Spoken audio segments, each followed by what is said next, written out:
فلا أقسم بمواقع النجوم وإنه لقسم لو تعلمون عظيم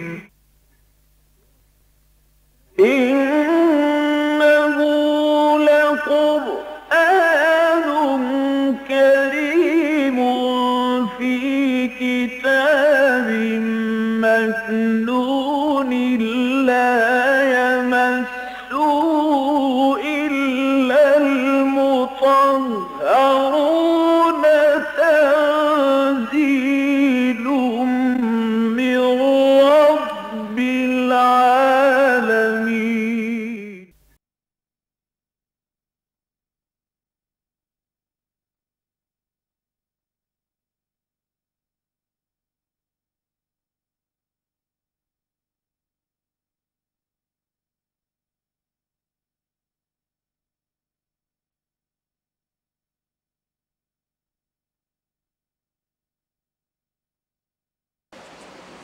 آج ہمیں سورہ آل عمران کا آخری یعنی 20واں رکوع پڑھنا ہے۔ یہ قرآن حکیم کے جامع ترین مقامات میں سے ہے۔ اس کے ضمن میں اگرچہ اکثر مترجمین نے اور حواشی نگاروں نے مختصر اشارے تو کیے ہیں شان نزول کے ضمن میں، لیکن مولانا مفتی محمد شفیع رحمۃ اللہ علیہ نے اپنی تفسیر معارف القرآن میں تفصیل کے ساتھ شان نزول بیان کیا ہے۔ ان کے کہنے کے مطابق ابن حبان نے اپنی صحیح میں اور محدث ابن عساکر نے اپنی تاریخ میں یہ واقعہ بیان کیا ہے کہ حضرت عطاء ابن ابی رباح حضرت عائشہ صدیقہ رضی اللہ تعالی عنہا کی خدمت میں حاضر ہوئے اور انہوں نے کہا ام المومنین سے کہ مجھے وہ بات بتائیے جو نبی اکرم صلی اللہ علیہ وسلم کے احوال و واقعات میں سے حسین ترین، عجیب ترین اور سب سے زیادہ دل کو موہ لینے والی ہو۔ یہ عجیب کا لفظ عربی زبان میں، اردو میں ہم استعمال کرتے ہیں کوئی چیز جو عام جو چیزیں ہیں ان سے ہٹ کر ہو، عجیب ہے۔ عربی میں عجیب کہتے ہیں وہ شے کہ جو دل کو لبھائے، خوبصورت ہو۔ تو سب سے زیادہ عجیب شے جو آپ نے دیکھی ہو حضور صلی اللہ علیہ وسلم کے واقعات میں سے وہ بیان کریں۔ تو ام المومنین نے فرمایا کہ حضور کے بارے میں کیا عرض کروں، آپ کی ہر ادا اور آپ کی ہر بات ہی در حقیقت نہایت عجیب، نہایت حسین، نہایت دل کو لبھانے والی تھی۔ البتہ تم کہتے ہو تو میں ایک واقعہ سناتی ہوں۔ ایک شب حضور میرے حجرے میں آ گئے شب باسی کے لیے، اور یہ کہ میرے لحاف میں بھی داخل ہو گئے، ساتھ لیٹ گئے۔ لیکن تھوڑی دیر کے بعد آپ نے کہا کہ عائشہ مجھے اجازت دو کہ میں اللہ کی عبادت کروں۔ طبیعت پر کچھ گریے کی سی کیفیت تھی۔ میں نے کہا ضرور۔ آپ اٹھے، وضو کیا، نماز میں کھڑے ہوئے اور گریہ شدید طاری رہا، روتے رہے، یہاں تک کہ آپ کی داڑھی جو ہے وہ آنسوؤں سے تر ہو گئی۔ اس کے بعد آپ نے رکوع کیا، اس میں بھی روتے رہے، وہی گریہ و بکا جاری رہا۔ سجدہ کیا تو سجدے میں بھی یہی حالت۔ اسی طرح پوری رات گزر گئی، یہاں تک کہ جب حضرت بلال صبح کی نماز اب جماعت جو ہے کھڑی ہو رہی ہے فجر کی، اس وقت تشریف لائے، انہوں نے آ کر حضور کو اطلاع دی تو اس وقت بھی کیفیت آپ کی وہی تھی۔ حضرت بلال نے پوچھا کہ حضور آپ کی یہ کیفیت کیوں ہے؟ آپ کو تو اللہ تعالیٰ اگلے پچھلے سارے گناہ معاف کر چکا ہے۔ تو آپ نے ایک تو وہی بات کہی جو عام طور پر ایسے حالات میں آپ سے منقول ہے، تو میں کیا اللہ کا شکر گزار بندہ نہ بنوں؟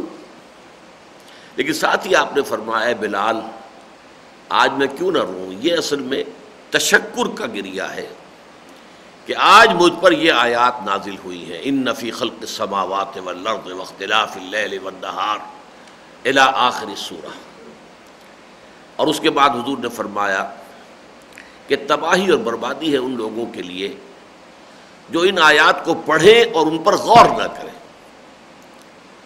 تو اس حوالے سے آج ہمیں ان آیات پر، ان کو پڑھنا بھی ہے، ان پر غور کرنا ہے۔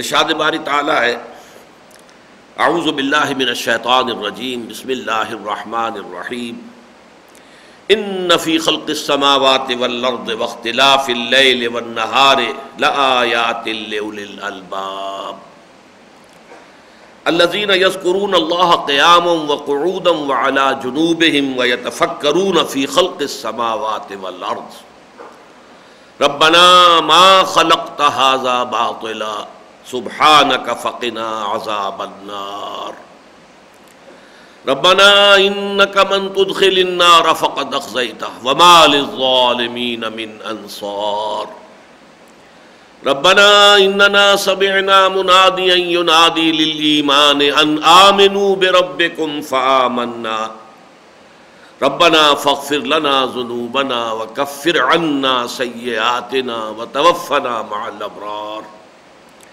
ربنا وآتنا ما وعدتنا على رسلك ولا تخزنا يوم القيامة إنك لا تخلف الميعاد صدق الله العظيم رب اشرح لي صدري ويسر لي أمري واحلل عقدة من لساني يفقهوا قولي اللهم ربنا ألهمنا رشدنا وأعذنا من شرور أنفسنا اللهم أرنا الحق حقا وارزقنا اتباعه وأرنا الباطل باطلا وارزقنا اجتنابه اللهم نور قلوبنا بالإيمان واشرح صدورنا للإسلام اللهم وفقنا لما تحب وترضى وتقبل منا فإنك خير المتقبلين آمین یا رب العالمین۔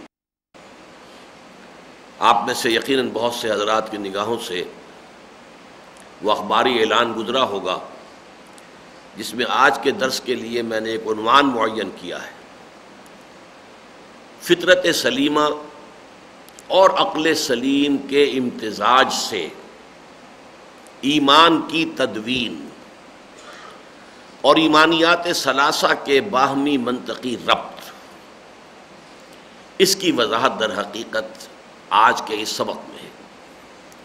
اس کے ضمن میں چاہوں گا کہ چند بنیادی باتیں ایمان کے بارے میں نوٹ کر لیں، اگرچہ اس کے ضمن میں میری تقاریر بھی ہیں، آڈیوز بھی ہیں، ویڈیوز بھی ہیں۔ ایک مرتبہ اسی جگہ پر 5 دن مسلسل حقیقت ایمان پر میری تقریریں ہوئی ہیں، 1.5 گھنٹے کے وہ خطابات جو ہیں وہ محفوظ ہیں، انگریزی میں بھی ہیں۔ 6 گھنٹے کا میرا بیان جو ہے جو میں نے ریکارڈ کرایا تھا شکاگو میں، حقیقت ایمان پر ہے۔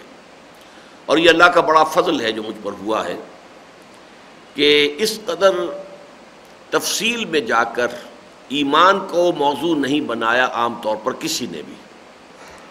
ہمارے ہاں جو مفکرین ہیں اور خاص طور پر وہ جو داعی حضرات ہیں جو دین کے لیے کام کر رہے ہیں، دین کی دعوت دے رہے ہیں، دین کے غلبے کے لیے یا دین کی اشاعت کے لیے کوشاں ہیں، جد و جہد کر رہے ہیں، ان کا بھی ساری گفتگو کا اصل مرکز و محور اسلام ہے۔ اسلام در حقیقت ایک عمارت ہے۔ اس عمارت کو انسان دیکھتا ہے، کوئی بہت عالیشان محل ہے تو اس کے یہ کمرے ہیں، اس طرح کا معاملہ ہے، کوئی کوٹھی ہے، یہ ڈرائنگ روم ہے، یہ اس کا جو ہے لیونگ روم ہے، یہ بیڈ رومز ہیں وغیرہ وغیرہ۔ لیکن اصل شے جو ہے وہ ہے اس کی فاؤنڈیشن، جس پر کہ نگاہ عام طور پر نہیں جاتی۔ ایمان ہے فاؤنڈیشن، بنیاد۔ اور ہم اس مغالطے میں ہوتے ہیں کہ جب ہم مسلمان ہیں تو گویا کہ ایمان تو ہمیں حاصل ہے، کبھی اگر ہے تو ہمارے عمل میں ہے۔ یہی سب سے بڑا مغالطہ ہے، اور اسی لیے ہماری کوششیں جو ہے ناکام ہو رہی ہیں۔ اس لیے کہ در حقیقت جہاں کمی ہے وہ یہ ہے کہ ایمان نہیں ہے۔ اس حوالے سے میں نے الحمدللہ، جیسا کہ میں نے عرض کیا، تحدیثاً للنعمہ، مجھے اللہ نے توفیق دی ہے کہ اس موضوع پر بڑی تفصیل سے میں نے گفتگو کی ہے۔ ایمان کے بارے میں پہلی بات یہ سمجھ لیجئے کہ اس کے لفظی معنی کیا ہے۔ دیکھیے، امن یا امن و امنتن یا امنن، اس کے معنی ہوتے ہیں کسی شخص کا امن میں ہونا۔ اس سے آمنن اس میں فاعل بنتا ہے۔ آمنین محلقین رؤوسکم ومقصرین لا تخافون، تم لازماً عمرہ کرو گے اور داخل ہوگے مسجد حرام میں پورے امن کے اندر، کوئی خوف نہیں ہوگا، کوئی